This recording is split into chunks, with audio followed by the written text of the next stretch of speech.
அதிசய மரம் மற்றும் ஏழை சிறுவன்.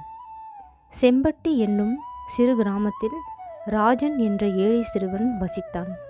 அவன் தனது தாய் தந்தையுடன் கடுமையாக பாடுபட்டு உழைத்து வாழ்ந்து கொண்டு இருந்தான். அவன் மிகவும் கஷ்டப்பட்டு கொண்டிருந்தான்.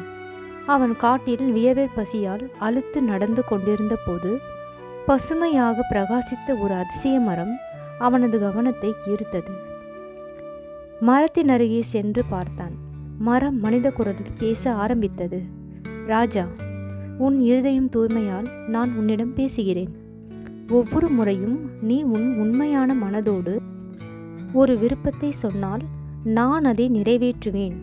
ஆனால் இந்த சக்தி உண்மையான நண்பர்களுக்கே பயன்படுத்தப்பட வேண்டும் என்றது. ராஜன் மகிழ்ச்சியுடன் தன் முதல் விருப்பத்தை கேட்டான். என் தாய்க்கு நல்ல சுகமான வாழ்க்கை வேண்டும் என்று. மரம் உடனே அவன் வீட்டை ஒரு அழகான வீடாக மாற்றியது. அவன் தாயும் சகோதரனும் மகிழ்ச்சியுடன் வாழத் தொடங்கினர். ஆனால் ராஜன் தனது விருப்பங்களை தனக்கு மட்டுமே பயன்படுத்தவில்லை. அவன் கிராம மக்கள் பலருக்கும் உதவி செய்ய ஆரம்பித்தான்.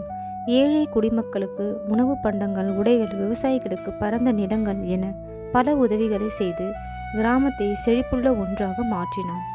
ஒரு நாள் ஒரு சுயநல நபர் அந்த மரத்தின் சக்தியை பற்றி கேட்டு ராஜனை ஏமாற்ற முயன்றான். ஆனால் மரம் உண்மையான மனதுகளுக்கே சக்தியை வழங்குவதை உணர்ந்து அவனை தண்டித்தது.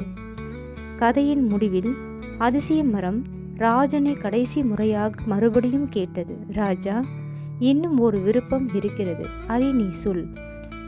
அதற்கு ராஜன், இந்த மரத்தின் சக்தியை அனைத்து நல்ல மனங்கள் கொண்டவர்களுக்கும் கிடைக்க செய்யுங்கள் என்றான். மரம் அந்தவாறு செய்து கிராமமெல்லாம் மகிழ்ச்சியுடன் நிறைந்தது. ராஜன் தனது பணிவுடன் வாழ்ந்து கிராமத்தின் ஒவ்வொரு மனிதனின் நெஞ்சிலும் ஒரு நம்பிக்கையாக இருந்தான். நீதி. நல்ல மனம் கொண்டவரே என்றும் வாழ்வர்.